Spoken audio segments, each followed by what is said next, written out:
Magandang umaga po sa inyong lahat. Amen. Good morning.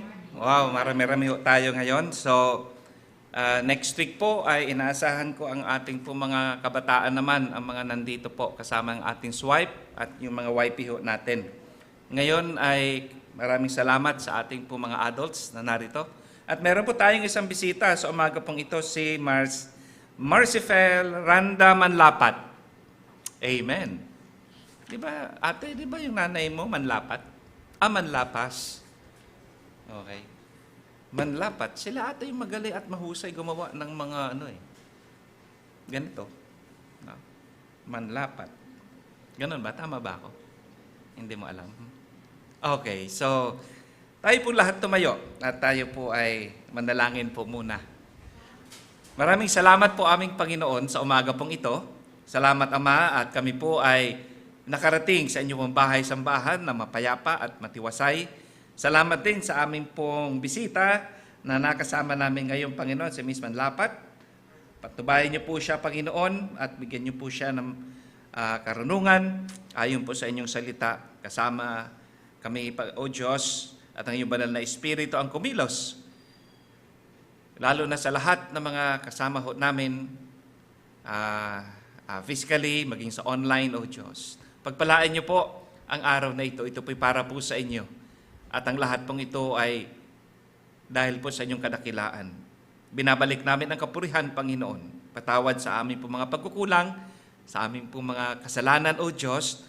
Salamat at kayo po ang Diyos na mahabagin at nagkakaloob, Panginoon, ng kapatawaran sa lahat na nagpapakumbaba sa inyo. Ito po ang aming dalangin sa pangalan ni Kristo Jesus. Amen. Okay po, pwede na ho tayong maupo. At una sa lahat ay nais ko pong ipabatid yung ating pong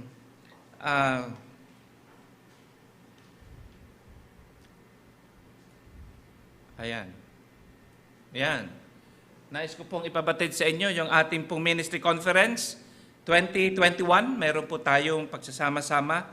Ito po ay taunan ginagawa ho natin doon po sa main church. At ngayon po ay gaganapin po ito sa November 30 to December 2. Ito po ay bukas sa lahat ng mga miyembro ho natin at lalo na sa gabi, sa umaga nandun yung mga workers at yung po mga kapastoran, doon na ho kami manananghalian. Pero sa gabi, yung po ay magsisimula ng mga 6 or 6:30, ay malaman lang ho natin kung sino po makakapunta ho doon para ma-accommodate po natin at maihanda po natin yung sasakyan. At pwede naman ho tayong manghiram ng sasakyan doon po sa Tatalon, lalong-lalo na kapag tayo po ay pauwi na. So, sa ngayon, meron tayong 2 sasakyan na pwede ho natin magamit. At kung meron pang ibang magpapagamit ng sasakyan, di mas lalong maganda. So, yun po ay sa November 30 at hanggang December 2. Pero sa December 1, yun po ay Wednesday, ang ating pong gawain dito sa Pasig, ang siyang naka-assign na magbigay po ng special number at tayo rin po naka-assign na kasama sa pupuno doon sa main church po natin. So, nakakagalak at nakaka-miss na makita ho natin uli ang mga kapatiran. Bagamat hindi pa ho tayo pwede mag-full pack ng ating pong lugar doon, ay ma-accommodate ho naman ng lahat, basta kailangan lang pong mabigyan ng tamang bilang. Dahil, alam niyo po ba na sa Europe ay tumataas pa rin ang COVID. At ngayon po nagla-lockdown ho sila ngayon. Germany lalo na. Kaya mag-ingat pa rin ho tayo. At asahan ho natin na sa patuloy ho natin pag-iingat to dyan na kayo po ay mga naka-face masks. At kung hindi pa ho kayo nabakunahan, di magpabakuna ho. Lalong-lalo na po ang ating po mga kabataan. Dahil pwede na ho naman sila ngayon. Kaya, yun po ang ating pong ministry conference 2021. So umaga pong ito ay ating pong pag-uusapan yung ating pong theme. Yan po yung theme natin. Yung binasa ho natin kanina, yung mahabang verses mula Ephesians chapter 4 verse 1 to 16 ay ang kabuuan po niyan, yun po yung theme natin sa buong taon. At ito po yung ating pong theme sa darating po na 26th Foundation Day po natin sa December 12. being edified as one in 2021. Now, sa bahagi po ng tema po natin na ito, being edified, ay nais ko pong mag-focus sa umaga pong ito sa katanungan, how God edifies His ecclesia. Paano po ba ang ating pong Panginoon? Pinalalago? Yung pong ibig sabihin ng edifies, Paano niya ba pinalalago ang kanyang ecclesia? Pag sinabi pong ecclesia, ito ho yung tawag ho natin sa simbahan. Dahil ang ecclesia ay ang Greek word ng church ay ecclesia. So, ginamit na ho natin yung salitang ecclesia. Hindi iglesia, kasi pag iglesia, paano iglesia ni Kristo? Ecclesia, dahil yan naman talaga po ang biblical. Pag church, tinatama natin ang concept ng simbahan kasi ang iba ang nasa isip ng simbahan ay building. Ang simbahan po ay tao. Yun po ang ibig sabihin ng ecclesia. Kaya inaayos po natin, lalo naka-online ho tayo ngayon, para maunawaan ng lahat ng ecclesia ay tao.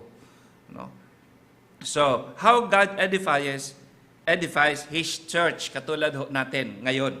Ito po ay ang ating pong ecclesia, kasama ho ng mga kapatiran natin na nasa YouTube at nasa Facebook. Siya nga po pala, i-share nyo po ito.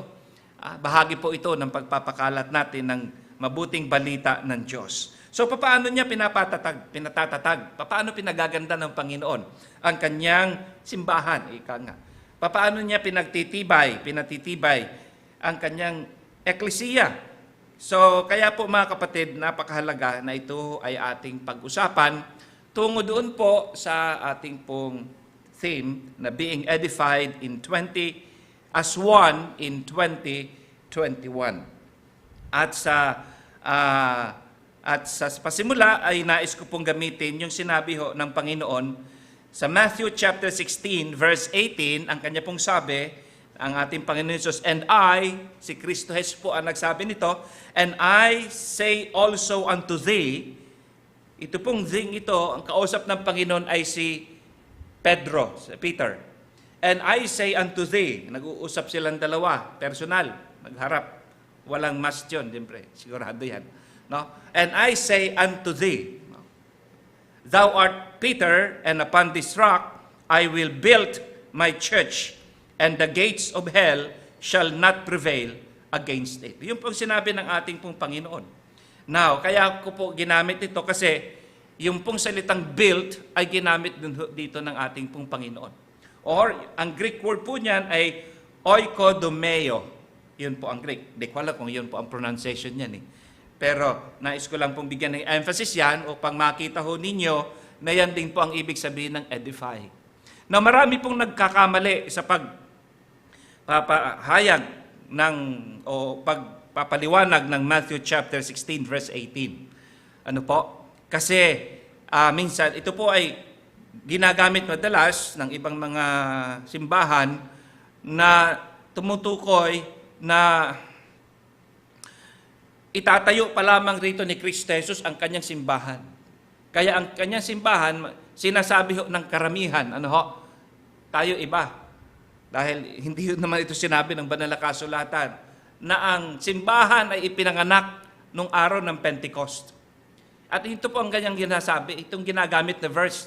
Kasi ang sabi kasi dyan, and thou art Peter, upon this rock I will, yung pong salitang I will build my church, itatatag pa lamang. Kaya nung panahon na ito'y sinabi ng ating Panginoon Hesus doon kay Peter, itatatag niya pa lamang ang simbahan. At itinatag ang simbahan, ang birthday ng simbahan ay yung bumaba ang banal na Espiritu doon sa Book of Acts. Hindi po ganon. Si Kristo po mismo ang nagtatag, ang nagtayo ng simbahan. At itinayo po niya ito nung siya'y nabubuhay pa. Kaya nung sinabi po ng Panginoon na ganito, thou art Peter. Okay? Thou art Peter. Yung po, ang pangalawa mga pagkakamali, una, yung birthday daw ng church, yung pagkatatag ng church ay nung panahon ng Pentecost, doon sa Book of Acts. Hindi po totoo yan. Ang pangalawa, na si Peter daw ang pundasyon. Hindi rin po totoo yun. Kasi ang sabi ho rito, thou art Peter. Upon this rock I will build my church. Kaya ang ibang simbahan, ang kanilang ang pundasyon ng kanilang simbahan ay si Pedro. Pag pinag-aralan po natin, tingnan niyo po ang pagkasabi rito ng ating pong Panginoon, kung babalikan ho natin, sinasabi ho ng ating Panginoon, thou art Peter. No? Alam mo, ako po, Francis. Hindi sinabi na ikaw ay si Francis. Hindi po. Ikaw ay si Pedro. Ang sabi ng Panginoon, ikaw ay Pedro. Iba po yung ikaw ay si Pedro kaysa sa ikaw ay Pedro. Ano po? Bagamat ang kanyang pangalan, ng kausap niya ay Pedro. Pero pag sinabi niyo sa akin, ikaw ay si Francis, pero ikaw ay Francis. Alam niyo po ba ang ibig sabihin ng Francis? May meaning po mga pangalan natin. Ang meaning ng Francis, mabait na gwapo. Yun. Ang pangalan noon natin may meaning. Ano? Pag Marites, ayun, may meaning po yun, di ba? Alam niyo na yun, pag Marites. No? Sorry, Tess, ano? Hindi naman ikaw tinutuko niyan. Mare, ano ba ang latest? Yun. Sinabi ko sa uncle ko, Pai, nasa state, Pai, alam niyo ba ang tawag rito ng mga chismosa sa Pilipinas, Marites? Oh my, sabi niya, oh my. Dito ang tawag, Karen. Wow. Karen. Ba't kaya Karen? Anong current events? Anong current? Yan. Anong bago? Current. So, kung sa atin, Marites, sa kanila, Karen. Karen. Anyway, ano po, ito po hindi chismis. Ano? Nung sinabi po, thou art, ikaw ay si Karen. Iba yung ikaw ay Karen. No?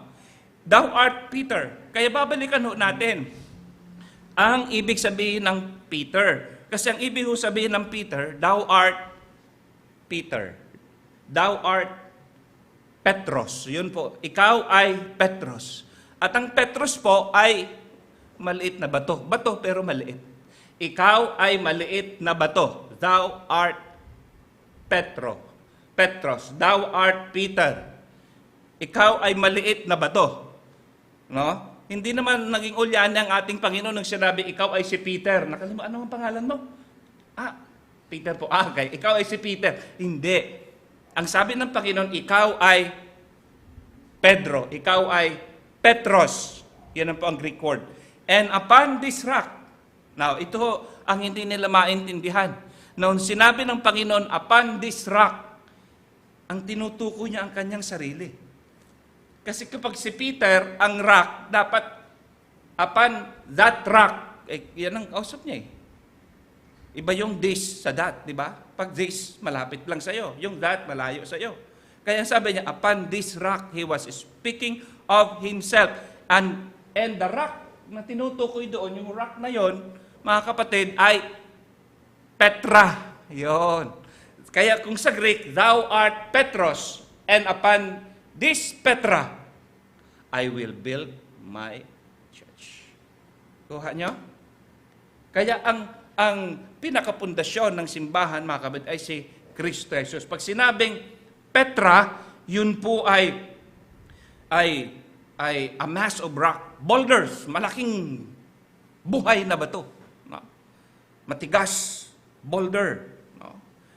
Kaya sabi rito ng Panginoon, at sa batong ito, upon this rock, upon this Petra, I will build my ecclesia. Ipapagtibay ko ang aking ecclesia. Hindi itatayo pa lamang. Pag sinabing, I will build my church, ipagtitibay ko.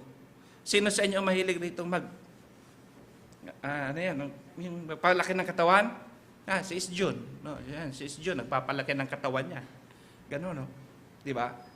Di ba pag sinabi, I will build my body? Hindi ibig sabihin na itatayo mo yung body mo at wala pa yung body. Pag sinabing bodybuilding, palalakihin mo, patitibayin mo. Pag sinabing, I will build my body, nandyan na ba yung body o wala pa? Nandyan na. Okay? Kaya na sinabi ng Panginoon, I will build my ecclesia, nandyan na yung eklesiya. Hindi itatatag pa lang, hindi magbe-birthday pa lang. Okay? So, yun po ang doctrine natin, Baptist. That Jesus Christ built His church. He is the founder of His church during His earthly ministry. Tinayo niya ang kanyang eklesiya. Now, sa Ephesians chapter 4, verse 16, ang sabi po doon, from whom, pag sinabing from whom, from Christ, the whole body fitly joined together and compacted by that which every joint supplieth, according to the effectual working in the measure of every part, maketh increase of the body unto the edifying of itself in love. Kaya, magsisimula ho tayo rito bilang introduction sa dalawang verse pong ito kasi yung pong salitang edifying at saka build, pareho po ang pinanggalingan na Greek word. Yung isa, oikodomeo. Ito po, oikodome. So pareho. Kaya yung edifying, ginamit na Apostle Paul, si Apostle Paul po ang gumamit ng salitang edifying, ang ginamit ng salita ng ating Panginoon, built. Okay? So, simulan ho natin sa Ephesians chapter 4. Kasi ang tanong natin, how did God edify His ecclesia? Paano nyo ba pinatatatag ng Panginoon ang kanyang ecclesia? Okay, Ephesians chapter 4 verse 11, ang sabi po, and He gave some apostle, some prophets, and some evangelists, and some pastors and teacher. Ang Diyos po, and He, Christ, and Christ gave apostle, prophets, evangelists, pastors, and teachers. Kaya nung una ho, ang Panginoon daw po ang nagbigay. Sino? Ang nauna, apostles. Prophets. Alam niyo po, yan pong apostles and prophets, napakahalaga. Kasi nung pasimulang itinatag ng Panginoon ang kanyang eklesiya, nung sinabi niyang, I will build my church, ano po? At yung lahat na kanyang mga katuruan ay ipinakalat niya sa pamamagitan ng mga apostoles at mga prophets nung panahon na yun. Ngayon po, wala ng apostles. Wala na ho. Bagamat na ibang simbahan may mga tinatawag sila mga apostles din. Pero tayo po, hindi natin nakikita yan sa banal na kasulatan. Ang apostles po at ang kanyang ministry ng mga apostles ay namatay o nawala kasama ng kanilang kamatayan. Kaya wala na hong mga apostles ngayon. Tapos ano sabi rito? Tingnan niyo po sa Ephesians chapter 2, verse 20. And are built upon the foundation of the apostles and prophets. So nakita ho natin na ito po mga propeta at mga apostol, ano po, sila po ay itinayo sa pundasyon. Sila ang mga kauna-unahan doon sa pundasyon ng simbahan, but Jesus Christ Himself being the chief cornerstone. Ang ating pong Panginoon Jesus ang siyang batong panulukan. Alam niyo po, pag nagtatayo ng building, kasi inihahambing niya ang isang eklesiya sa isang building.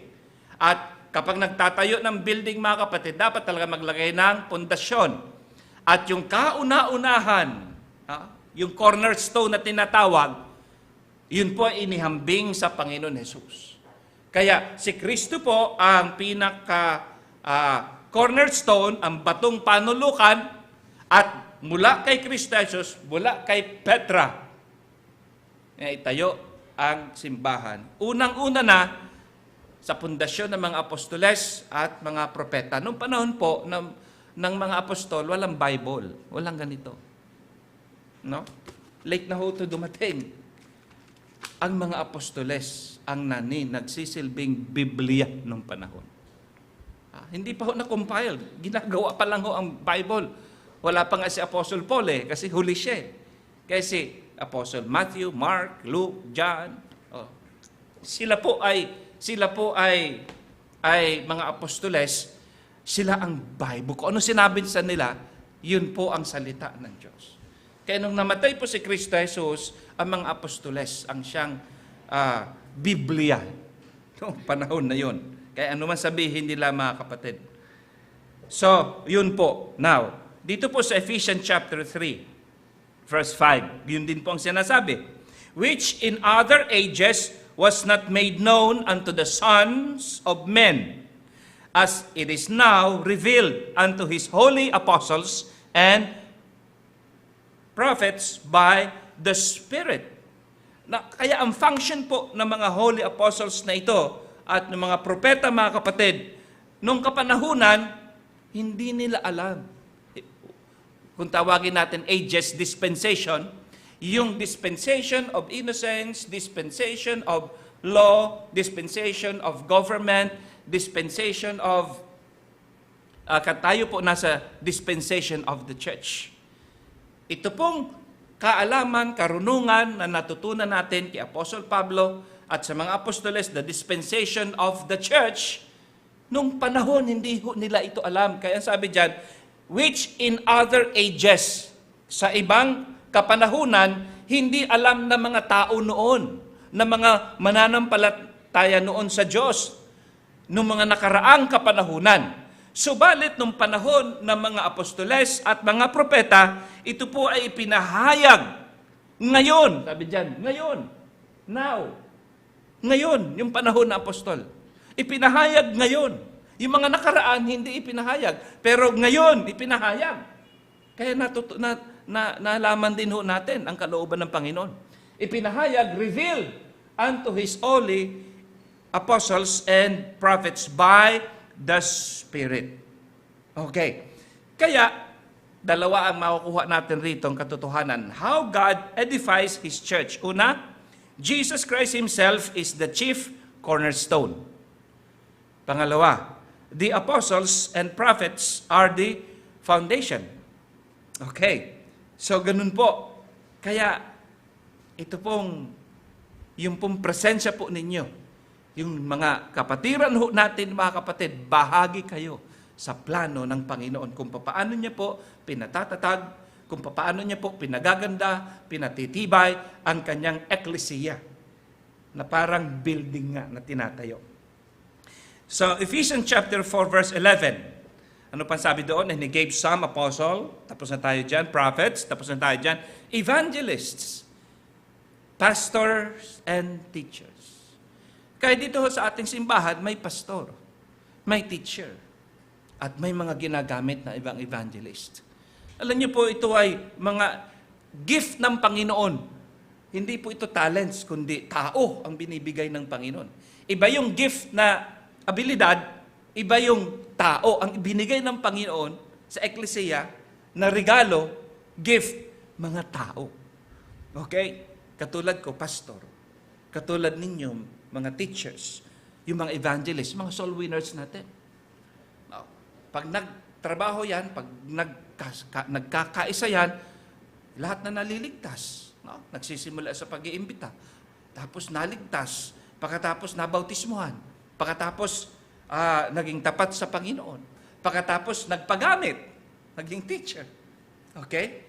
Kaya lahat po ito ay mga regalo ho ng Diyos. Okay? Kaya mga kapatid, napakahalaga na kung ikaw ay tinatawag mong iyong sarili na ligtas, dapat meron kang pastor. Mahirap po, napakahirap na ikaw ay mananampalataya ni Kristo Jesus pero wala kang kinikilalang pastor.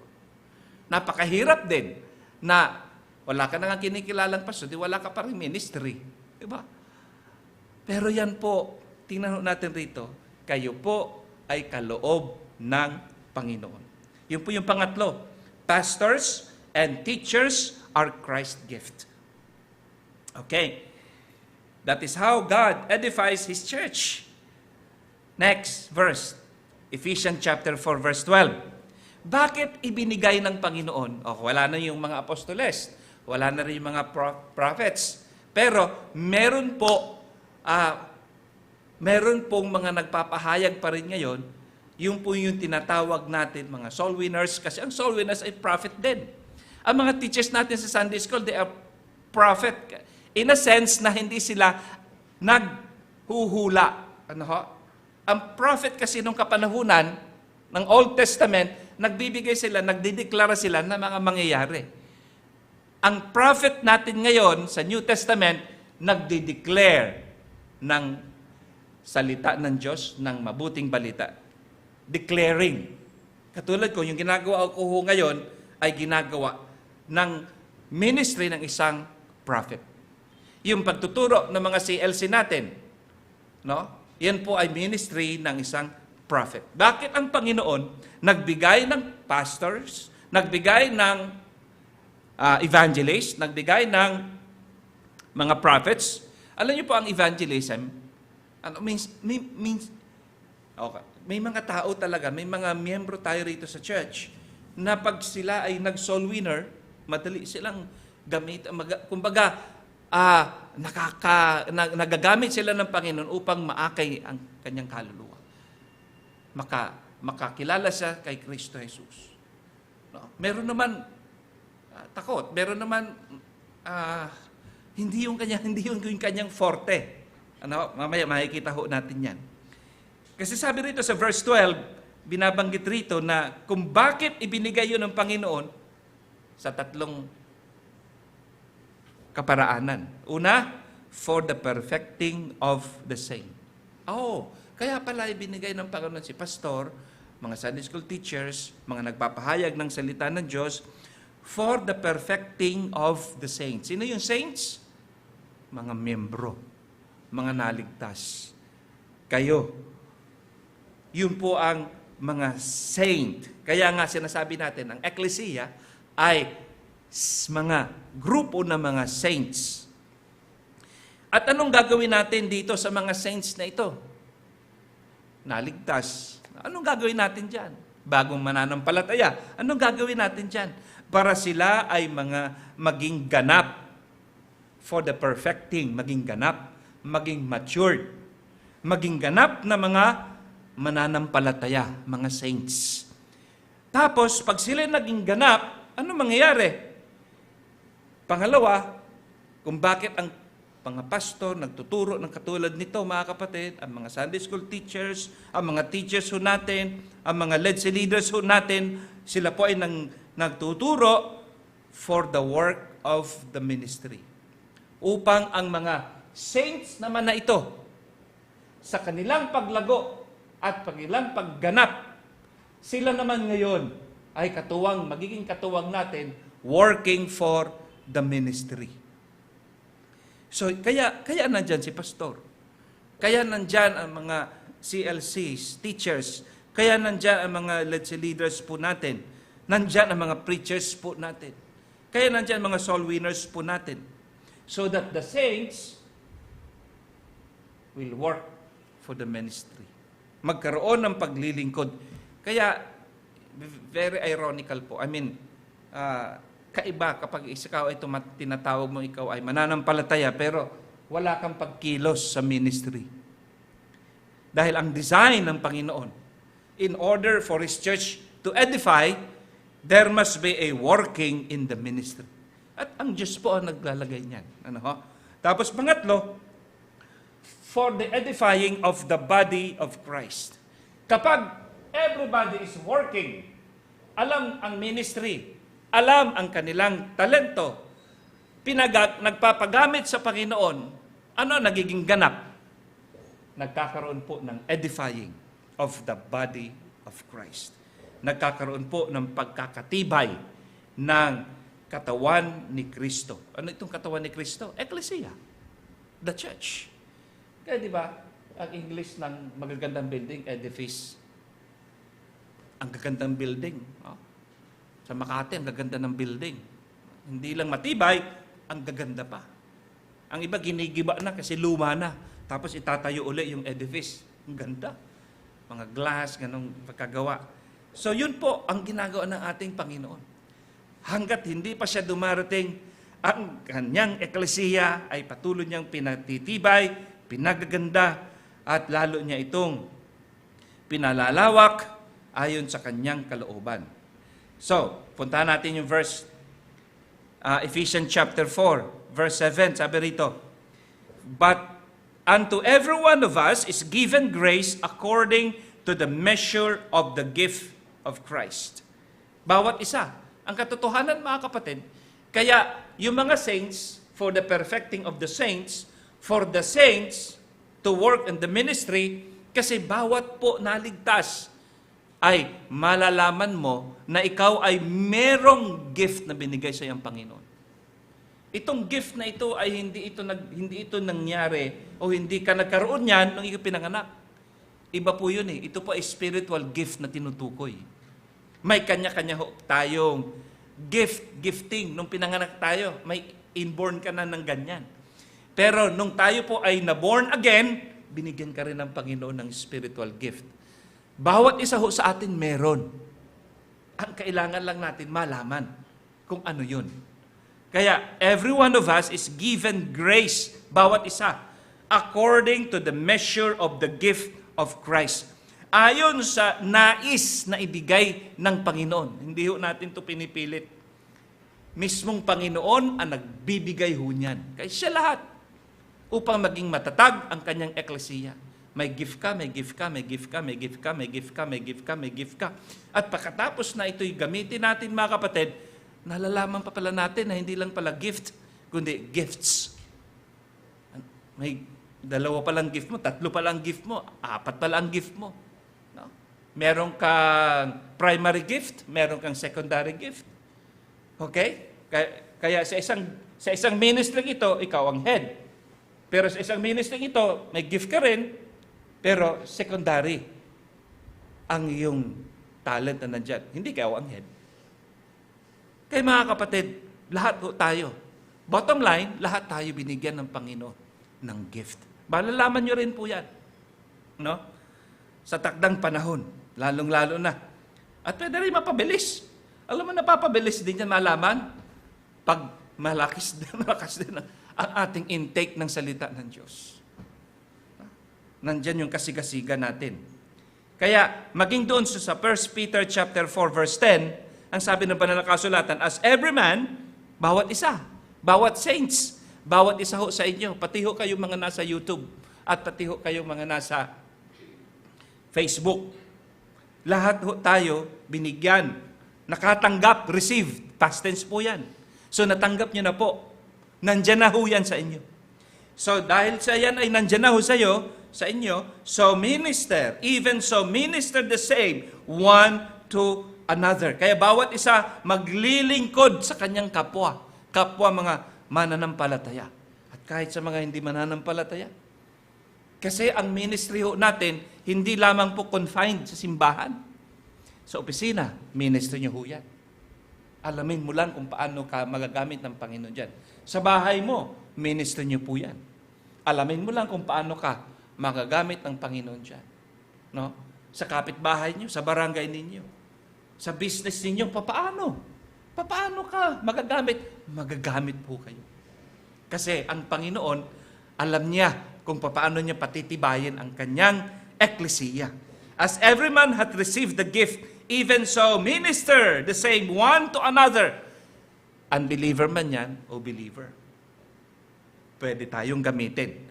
As good stewards of the manifold grace of God, bilang isang mabuting katiwala ng iba't ibang biyaya ng Diyos.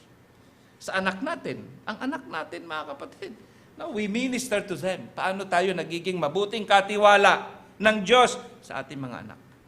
Paano tayo nagiging mabuting katiwala ng Diyos sa ating pong business?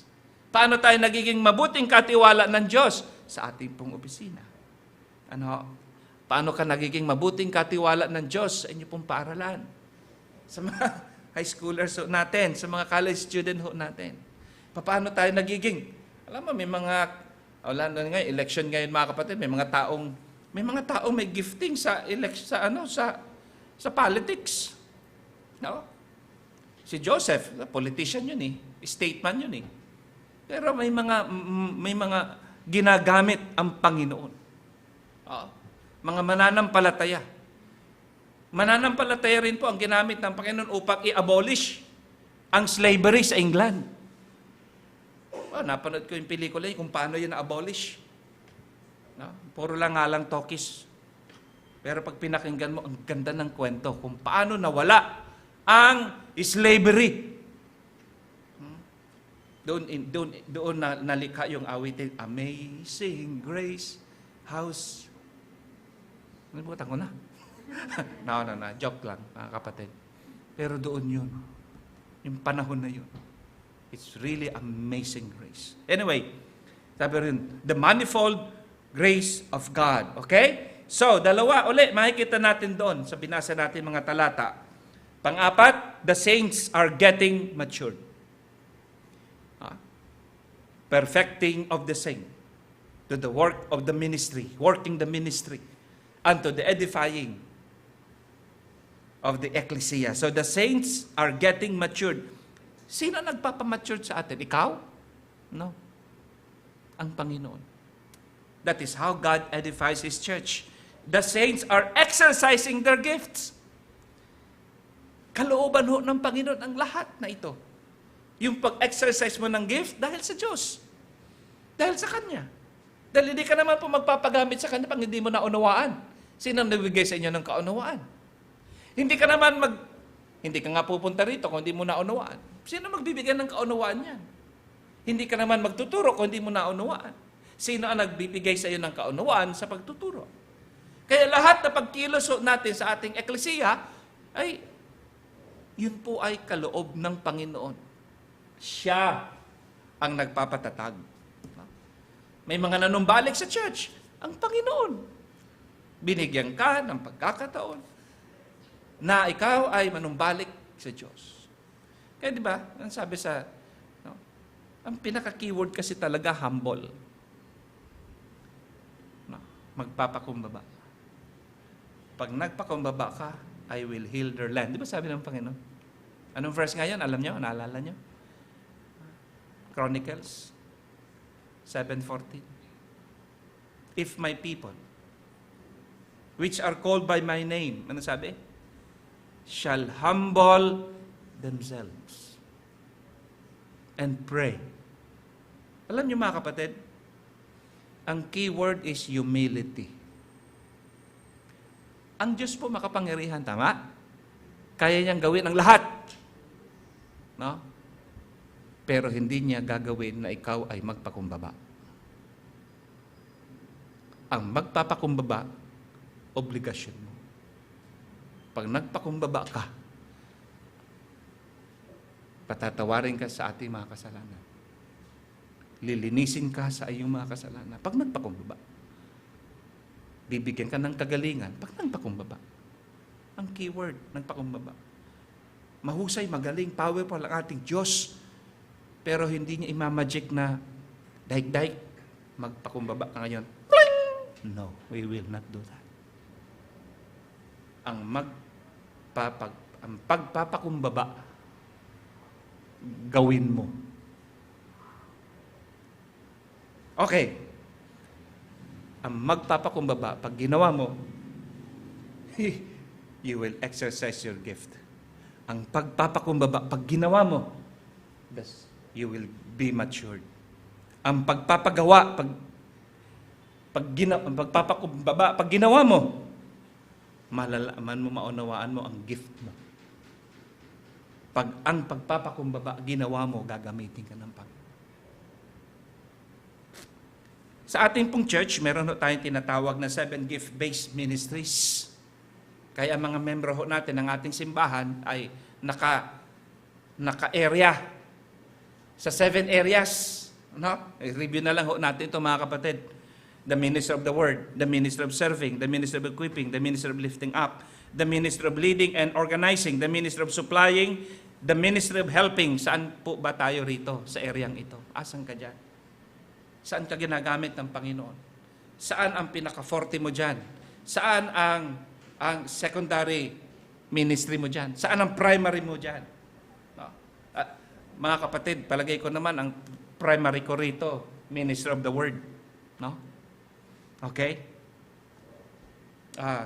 Pwede naman ako ng ministry of lifting up. No? Nga lang may mas magagaling sa akin kumanta. Di ba? Lifting up yun. May mga kumakanta na naaayon, nalilift up ang espiritu mo eh. Okay? Pwede naman akong kumanta. No? Pero mag-preach na lang po ako. Okay? So, hanapin natin. Now, kung hindi mo alam kung ano yan, nandyan po yun, mga tools na yan. Yan po ay mga ministries natin. Unique po yan with God's power. Kaya nga, sinasabi ng Panginoon, we ought not to compare ourselves with others. Uy, ang husay naman yan, ang galing naman yan, ang galing mo naman. Hindi po. Lahat po ito'y kaloob ng Panginoon doon sa atin upang gamitin po natin itong mga talento pong ito to build His ecclesia. Building one another. If every one of us will build one another, will function one another, will work one another, lalago talaga ang ecclesia ng Panginoon ayon po sa kalooban ng Diyos. Okay, iwanan ko na ho yan kasi nandun naman yan sa ating website. Puntahan nyo na lang po yung website na yan, pindutin nyo yan, makikita nyo to. Pindutin nyo to, makikita. Okay? Nandito ata yan eh. Yun nga, tingnan ko nga kung nandito. Check, pakita ko lang po sa inyo. Wala kasi namatay pala kasi ito. Pero, hindi. Okay. Ito ba, hindi ko na nakikita mukha ko, ibig sabihin, nakikita ito. Automatic ito, nasa internet. Ha? Pag tinype nyo po, Lighthouse BBC, makikita nyo yan. Yun, atin yan. Yan, atin yan. Pag clinic nyo yan, lighthousebbc.org, pag clinic nyo yan, makikita nyo na. Yan. Ang ating po mga ministries natin. Yan, si Pastor Ruben. Okay, nabisita niyo na po ba ito? No? Nabisita niyo na po ba itong kuha natin? Yan. Pag-click niyo itong what we do, ano bang pinagagawa natin? What we do. Okay? Pag-click niyo ho yan, what we do, ano bang pinagagawa natin? Ayun po makikita ninyo. Yung ating po mga ministries ho natin. Yun yung ibig ko sabihin. Gift-based ministry. Pag clinic mo to, yan yun. Okay? Bisitahin nyo na lang ho yan. Ano ba itong ministry of serving? Baka dito ako sa ministry of serving, pastor. I-click mo, yan. Pag clinic mo, pag may na ang site, yun, sasabihin. May na daw internet mo. Okay? Ministry of serving. Skills and expertise. Yung mga ministry yan. Yung mga nagpapakain dyan, ministry yan. Ganun. Ayos? Okay, balik na tayo doon. Okay. Tingnan nyo na lang po, i-browse nyo lang ho yan sa ating pong website. Okay. Next. Ayan. Okay. So, panghuli, mga kapatid. May pandalawa. How God edifies His church, the saints are placed in their proper ministries. Sino naglalagay niyan? Ang Panginoon. Kaya di ba, sinasabi natin, minsan sumali ka sa technical, ngayon wala ka na sa technical. Kasi hindi naman pala yun talaga. Texting mo yung sarili mo sa technical. Pag hindi ka dyan, meron kang paglalagyan dito sa church. No? Minsan, hindi ka sa choir. Okay? Tapos, hindi ka pala sa choir. Doon ka sa prayer ministry. Yung ating prayer ministry, sa pangunguna ni Sister Ava, talaga okay. Prayer ministry yan. Ang Panginoon po ang naglalagay niyan. Sa teaching, ang Panginoon naglalagay niyan. Ang iba sa atin rito, pag magturo sa mga bata, ayoko na magturo sa mga hirap. Hindi ho kasi yung ministry mo. Hanapin mo kung saan ka. Okay? Dahil ang Diyos po ang naglalagay niyan. Now, Ephesians chapter 4 verse 13. Kanina 12, ngayon 13. Pag nangyari po ito, alin? Yung pastor, yung teacher, yung pong mga evangelist ginagamit ng Panginoon. Ito po mga taong ito, regalo ng Diyos sa simbahan. Para ano? Para yung mga miyembro ay tumatag, lumago. Pangalawa, para yung mga malago ng mga miyembro, makita ang ministry, maglingkod, magkumilos. Para pag ito'y malago at kumikilos lahat, nagkakaroon ng paglago ang eklesiya. Gumaganda ang eklesiya. Okay? Tayo po, 26 years na. At patuloy pang gumaganda. Ako'y nagpapasalamat sa Panginoon. Dahil last year hanggang ngayon, wow, hindi naman tayo, mas nadagdagan pa nga tayo ng mga membro. Diba? Nakakatuwa kung anong ginawa ng Panginoon sa atin sa loob ng 2 taon na ito. Pagkatapos niyan, sabi doon, till we all come in the unity. Yun yung tao. Kaya nga ang ating pong tema, no? Ang tema ho natin ngayon, edify as one in 2021. Hanggang makarating tayong lahat, mga kapatid, hanggang makarating tayong lahat sa pagkakaisa. O meron 2 tinutukoy rito ang pagkakaisa. Pagkakaisa sa pananampalataya. Okay? Pare-pareho ba ang ating pananampalataya? Once saved, always saved ba tayo? No? Tayo ba ay naniniwala sa doctrine of election? Dahil kung hindi, darating at araw, mawawala ka rin naman talaga eh. Pero yung mga nagkakaisa sa pananampalataya, ang kaligtasan nga ba talaga ninyo ay sa biyaya, hindi sa gawa. Okay? Kasi pag iba tayo ng pananampalataya, hindi tayo magkikiskisan lang ho tayo rito sa eklesiyang ito. Hindi ikaw nakadesign sa eklesiyang ito. Unity of the faith. Ano pa? At unity of the knowledge. Pag sinabing knowledge, doctrine, teaching of the Son of God. Upang lubos natin makilala ang ating pong Panginoon Jesus, ang anak ng Diyos. No? Si Kristo, anak ng Diyos eh. The Son of God. Awan ko kung anong tingin niyan ng mga iglesia ni Kristo. Kasi hindi sila naniniwala na si Kristo anak ng Diyos eh. Okay. Tao lang daw. Anak nga eh. Meron bang asong nanganak ng pusa? At yung pusa sabihin mo, anak ka ng aso. Pusa yun eh. Pag ang aso nanganak, aso din. Tama? Unto the Son of God, tapos ano pa?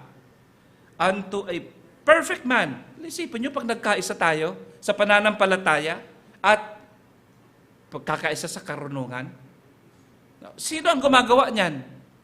Ang Panginoon.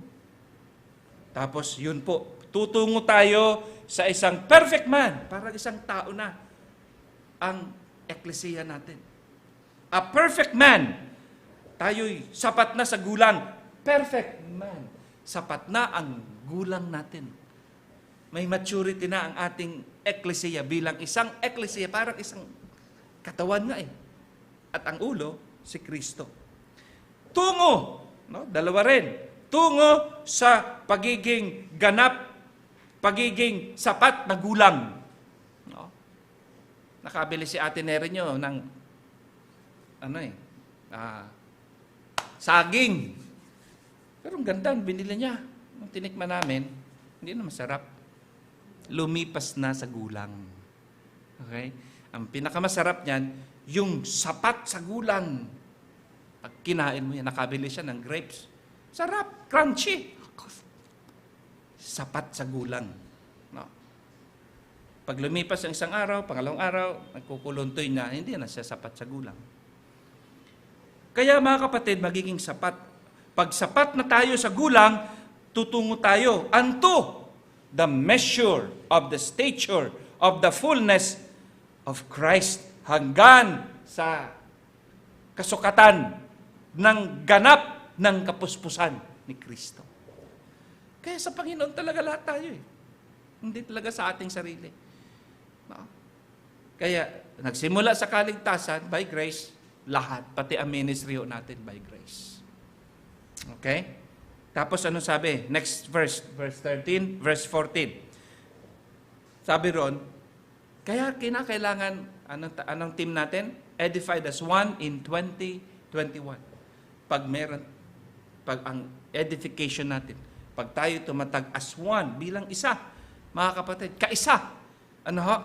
In unity, sabi rito, that we henceforth be no more children, tossed to and fro, and carried about with every wind of doctrine, by the slay of men, and cunning craftiness, whereby they lie in wait to deceive. Hindi na raw po tayo magiging children.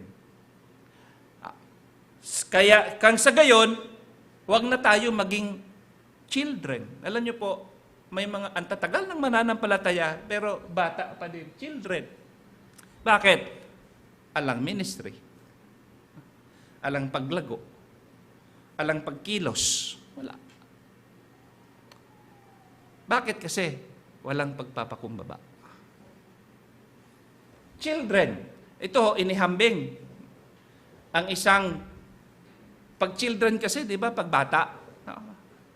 Pag sinabi mo, anak, ito ay sigarilyo. Ay, kalalakihan niya talaga yan.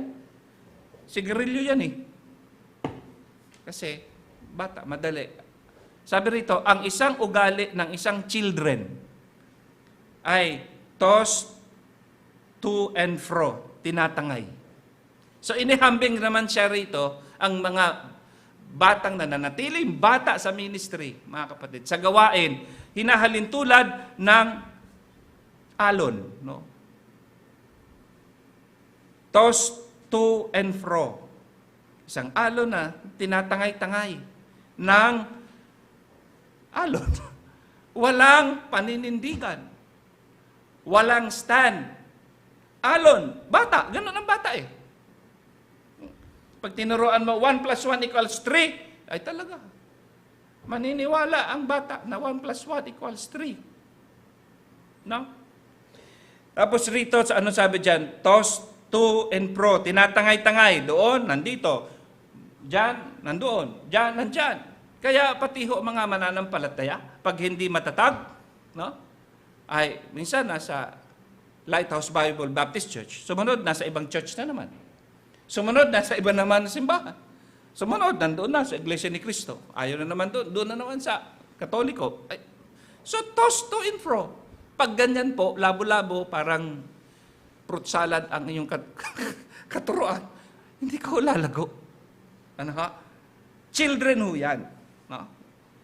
Kaya anong pasabi rito? Carried with every wind of doctrine. No? Dala-dala o kaya dinadala-dala ng bawat hangin. No? Yung dala-dala ng hangin. Madaling matangay. Bawat hangin. Kinukumpara ho rito yung hangin ng doktrina. Hangin ng katuruan. Makarinig ng ganun. Oo nga no. Makarinig ng ganun. Oo nga no. Hindi marunong mag-filter kung yung ba ay maganda o masama, katotohanan o hindi. Pag sinabing si Kristo ay Diyos, oo. O naturuan si Kristo ay tao, oo nga no. Okay? Ang kaligtasan nawawala. Oo nga. Mas naturuan ang klasan. Walang footing. Okay? Ano pa sabi dyan? And by the slay of men, nalilinlang sa pamamagitan ng panlilinlang ng mga tao. Nalilinlang. Ay, lalo na ho, mga kapatid. Sabi ko nga, malinlang ka na sa pera, okay lang. Malinlang ka sa bagay, okay lang. Ang hirap pag nalinlang sa relihiyon. Sipin mga kapatid, kung ang tinuturo ko rito ay panlilinlang, pambihira. 3 kami, kasama yung misis ko. Hindi ko mapapatawad sarili ko. Dahil lamang sa kawalan ng pagpapakumbaba. Tapos ano sa pasabi rito? Lay, 3 to.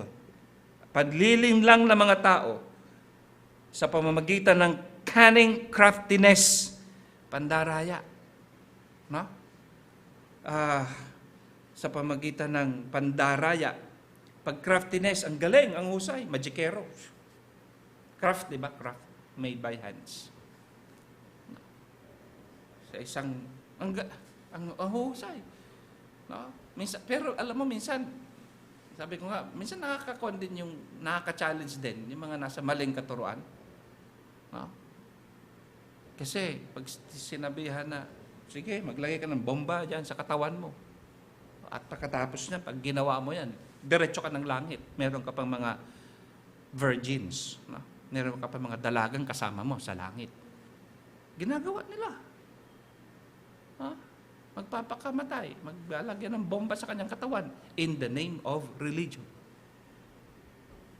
Ano matindi? Pero alam nyo, ang relihiyong Kristyanismo, ang relihiyon, Christianity is a religion of knowledge. Binibigyan ka ng kaunawaan ng Panginoon. Hindi blind obedience. Kaya, cunning, craftiness, doon minsan,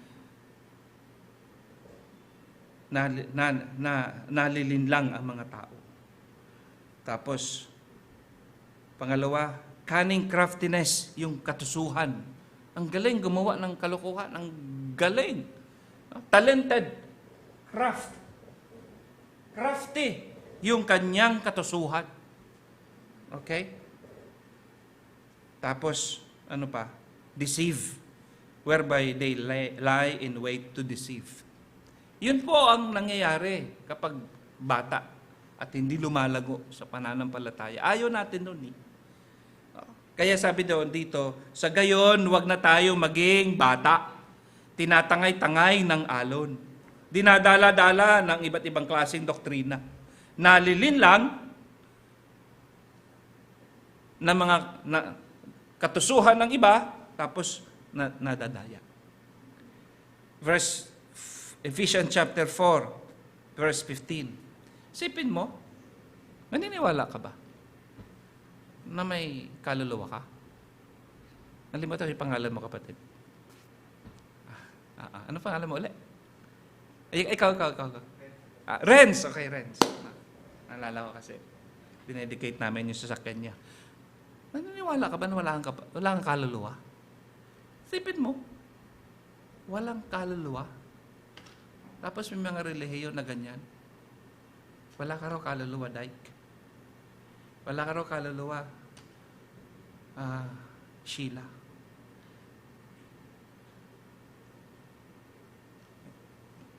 Nadadaya. Verse 15, speaking the truth in love, may grow up into Him in all things, which is the head, even Christ. Wow! So, alam nyo, pag tayo ay matured, at hindi children, mga kapatid, ano nang mangyayari? Sa halip, no? Hindi na tayo natatangay-tangay ng anumang doktrina. Tayo ay nagagamit sa church. Tayo ay gumaganda ang ating buhay. Hindi lamang, alam niyo, pag gumanda po ang eklesiya, ibig sabihin maganda ng buhay ng mga membro. Okay? Ano pang sabi rito? Nagaganap itong verse 15 sa pamamagitan ng salita ng katotohanan nandoon. Ang diwa ng pag-ibig. Speaking the truth in love. Kaya, yung pagko-communicate natin, pagsasalita natin sa isa't isa, nandoon ang pag-ibig. Marunong tayo magsalita, marunong tayo mag-control sa ating pong pananalita, sa ating bibig. We share blessing. No? We talk about blessing, not cursing. Sabi nga, there is power in the tongue. May kapangyarihan ang salita. Kaya we speak words of blessing. But speaking the truth in love, we speak the truth in love, mga kapatid, sa diwa ng pag-ibig, upang tayo ay dapat maging lubos na katulad ni Kristo Jesus sa lahat na bagay. Dahil si Kristo Jesus po, siya talaga ang ating ulo. Okay? Christ is the head. Now, verse 16, karutong po ito, verse 16, from whom? Mula sa ulo. Mula kay Kristo. From Christ, the whole body fitly joined together. Ano yung whole body? Ano yung body? The ecclesia. Ikaw, ako, kasama tayong lahat. Yung mga sa YouTube at online. Facebook, the whole body, fitly joined together, compacted by that which every joint supplies, according to the effectual working in the measure of every part, maketh increase of the body unto the edifying of itself in love. Nakakalola, nakakagulo, no? Ha? Alam niyo, pag nakita niyo dyan kung asan ang subject, asan ang verb, madaling maunawaan. Asan ang subject? Diba? Subject, verb. Relationship. Subject, predicate. Asan ang subject? Asan ang predicate? Ayun, yan may pula. Kaya pagtanggalin niyo yung mga preposition, yung mga clause, yung mga maunawaan natin, mga kapatid. Kaya sabi diyan, mula sa Kanya, kay Kristo Jesus, mula bilang ulo, ang buong katawan, the body of Christ, the ecclesia. The whole body, the ecclesia. Ay, ano sabi diyan? Joint, nakalapat. Lapat na lapat. No? Kahit iba't iba ang ating ugali. Iba't ibang ating rehiyon na pinagmulan. Iba't ibang ating kultura. Pagdating kay Kristo Jesus, lapat na lapat tayo. Sa isa't isa, lapat na lapat ng mabuti. Hindi lamang yan, pinag-ugnay-ugnay. No? Pinagdugtong-dugtong, which every joint supplies. Pinagdugtong-dugtong na kasukasuan. Di ba, ang katawan natin, mga kasukasuan, sakit ng kasukasuan ko. Di ba? Ito, mga joint. No? Isang ministry yan. Joint tayo sa kabilang ministry. Joint yun. Ito, ang daming joint. O, joint. Ito, joint. Isipin mo kung walang joint dyan. Walang joint. O, di, ganyan lang ako palagi. Okay? Walang joint eh. Pero, yung joint natin, mga kapatid, mahalaga. Kasi, ang ministry natin, yun ang joint. Minsan, nandito yung mga choir, ang dami. Pero minsan, yung isang member ng choir nasa technical. Ang joint nila, yung ministry of serving. Ang joint nila, yung ministry of singing. Nagkasama-sama sila doon. Pero, hiwa-hiwalay tayo ng gift. Pero pag sinasama-sama, yun yung joint. Kaya napakahalaga ang ministry. Okay? Dahil sa pag nagkaugnay-ugnay, yung kasuan natin or yung ministry natin ayon sa paggawa sa sukat ng bawat bahagi, mga kapatid. Every effectual working in the measure of every part. Every part. Pati po yung inner parts ng ating pong katawan. Okay? Tapos, hanggang to the edifying of itself in love. Alam niyo, sabi rito, of itself. Lalago as one ang isang eklesiya. Kaya pag tinignan nyo, ano nga ba talaga dyan ang subject? Ito yung subject. The whole body. Ano yung predicate? Maketh increase itself in love. Pag tinanggal mo yan, mas makita maunawaan mo na ang lahat na ito pala nakakabit kay Kristo Jesus kasi siya ang ulo. Siya talagang kumikilos sa lahat sa atin. Ano po? Ano sabi rito sa Colossians chapter 2 verse 19? Not holding the head, sabi dyan, the head from which all the body by joints and bands having nourishment, nagsisimula sa head kay Kristo. Yung nourishment, ministered. Nagsisimula sa head, kaya ka nagmi-minister. And knit together, nagkakalakip-lakip. Nagkakaisa, edify as one in 2021. Pag ito'y naganap, ano ang patutunguhan natin? Increaseth with the increase of God. Tingnan niyo po increaseth with the increase of God. Ano ibig sabihin niyan? Increaseth with the increase of God. Isa lang ibig sabihin niyan, mga kapatid. Hindi ikaw nagpapalago ng eklesiya. Hindi ikaw nagpapaganda ng eklesiya. Ginagamit lang tayo ng Panginoon. Ang panghuli, God causes the ecclesia to grow. Yan ang ibig sabihin ng the head.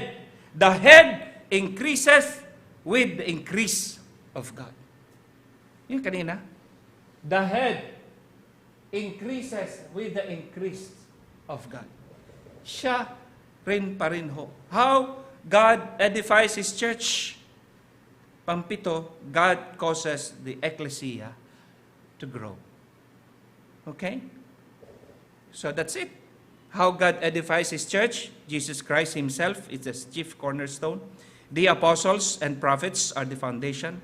Pastors and teachers are Christ's gift. The saints are getting matured. The saints are exercising their gift. The saints are placed in their proper ministry. And God causes the ecclesia to grow. Now, in conclusion, 1 Peter chapter 5, verse 10 to 11. Tingnan niyo po, ang ganda nito. Sabi ng banal na kasulatan, sabi ng Panginoon, lahat yan galing sa Kanya. But God, by all grace, biyaya ng lahat. Yung ating paglago, yung paglago natin as a church, yung paglago natin as individual, biyaya ng lahat ng Diyos.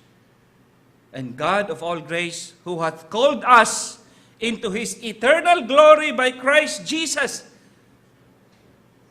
Katawagan ng Panginoon. Yung paglilingkod natin sa Panginoon. Siya ang tumawag, una sa kaligtasan. Tama? Siya ang tumawag, pangalawa sa paglilingkod. Okay? Panginoon pa nagtawag sa akin sa paglilingkod kong ito bilang pastor. Siya ang tumawag, mga kapatid. Pati po, pagpunta natin sa langit. May mga nauna na sa atin, tinawag na sila ng Panginoon. Nandoon na, nauna na sa atin. Nanay ko, tatay ko, nauna na. Tinawag din yun. Okay? Pero itong gusto ko makita ninyo. Ang sabi dyan, after that, ye have suffered a while. Pagod ka na ba sa ministry? Kunting tiis pa. Pagod ka na ba sa pandemyang ito? Mula pa last year, mga kapatid? Kunting tiis pa. Wag na muna tayong maging parang walang pandemya. Kasi sabi ko nga, tumataas pa ang Europe ngayon eh. Nagla-lockdown ho ngayon sa Europe. Baka tumaas din tayo after ng December na ito. Ingat lang. Kaya pinapunta natin rito, mga adults lang muna. Last week, yung ating po mga staff. Next week, mga kapatid, ito naman mga youth natin, I'd like to meet with you. Yung mga youth natin, kasama yung mga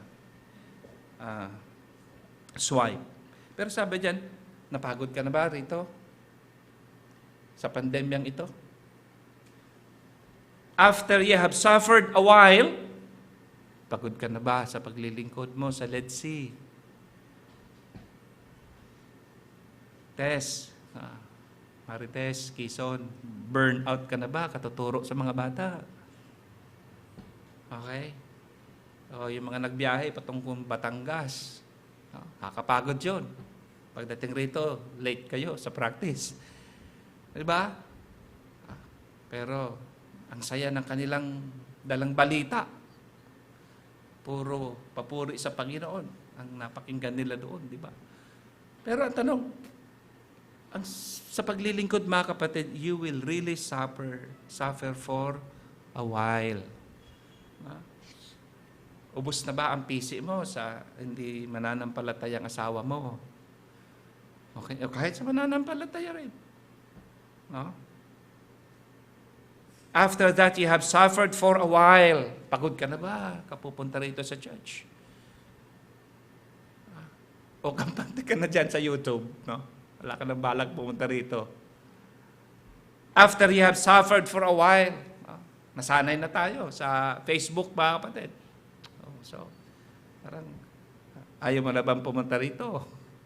After you have suffered for a while, pagod. Ang hirap na, ang hirap magsakay ngayon sa baka mga COVID. After you have suffered for a while, kunting tiis, mga kapatid, kasi ang pagtitiis natin is a ministry. Alam niyo ba yun? After you have suffered for a while, yung inaalagaan mo sa bahay niyo, yung anak mong matigas ang ulo, yung asawa mong. After you have suffered for a while, just perform your ministry. At tigas ang ulo ng iyong mga kasama sa trabaho.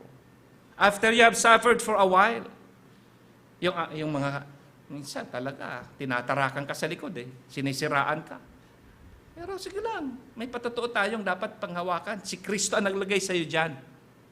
After you have suffered for a while, minsan siraan ka, minsan namatayan pa. But after you have suffered for a while, ang iba nawala ng negosyo. Sabi ko, ako'y nagpapasalamat mga kapatid kasi may mga kasamahan, tayong pastor, wala nang church ngayon. Hindi lang walang church building, wala na ho sila. After you have suffered for a while, anong sunod niyan? Maketh you perfect, established, strengthened, settled. Wow. Di ba ang ganda? After you have suffered for a while, mga kapatid, ay magiging ikaw ay ganap, perfect. Ikaw ay magiging matured, perfect. After you have suffered for a while, ganap na ikaw ay mabunga. After you have suffered for a while, ikaw ay established. May katatagan. After you have suffered for a while, itong nangyari sa atin na virus. May mga kasamahan ako sa OCC, talagang maawa kasi kadain ka sa kasama namin. Ngayon, wala na, patay na. Pero salamat, Panginoon. After you have suffered for a while, nandyan yung ating pong katatagan. Tapos ano pa? Lakas ng loob. Strengthen. Kalakasan. After you have suffered for a while, settled, hindi na tayo matinag. Sa anuman tukso, sa anuman maling katuruan, sa anuman pagsubok, nandyan, matatag, settled. Kaya mga kapatid, anong gagawin lang natin? Ito, to Him be glory and dominion forever and ever. Pasalamat lang tayo sa Panginoon. Tayo pong lahat tumayo. At tayo po ay manalangin. Dakilang Ama, maraming salamat po, O Diyos, sa umaga pong ito. Salamat po sa araw na kami ay nagkasama-sama, lalo ng aming po mga adults. Pagpalaan niyo po ang bawat pamilya. Nakasama namin ngayon, sa online man o dito sa bahay-sambahan. Salamat po, Panginoon, at pinaunawa mo sa amin na talaga naman po kami, Panginoon, ay daranas na mga paghihirap. Subalit, ito po ay, ayon sa inyong pangako, it's just a while. Sa maikling panahon lang po ito. At alam namin, Panginoon, na kayo po'y balbalik, darating. Ang lahat na ito, Panginoon, ay sa inyong biyaya. Wala kami pwedeng ipagmalaki. Dahil ang lahat na tinatangkilik namin, Panginoon, ay galing po sa inyo. Pagpalaan niyo rin po ang aming pagkakaloob ng aming tithes and offering, Panginoon. At tulungan niyo po kami, Ama, na maging blessing pa sa taong darating na ito. Sa December 12, O Diyos, kami po ay magdiriwang ng aming pong 26th founding anniversary. At magkakalob din kami, Panginoon, ng aming pong Thanksgiving offering. After we have suffered for a while, thank you, Lord, for using us in your ministry. In Jesus' name we pray. Amen. Okay? So you may take your seat. Kung hindi pa ho kayo nakapagkaloob ng inyong pong tithes and offerings, I just send or text or GCash or whatever. Alam niyo po. Nandyan po naman yan sa ating pong... Okay, so tayo po ay makinig sa ating pong announcement. Happy Sunday to everyone. A couple of announcements. Please do not leave as the service is not yet over. We wanted to appreciate everyone who is joining us on Facebook, YouTube, and especially here sa ating gitna ng ating live audience here at our Lighthouse Bible Baptist Church. So, we have a couple of announcements. The first one po is our ministry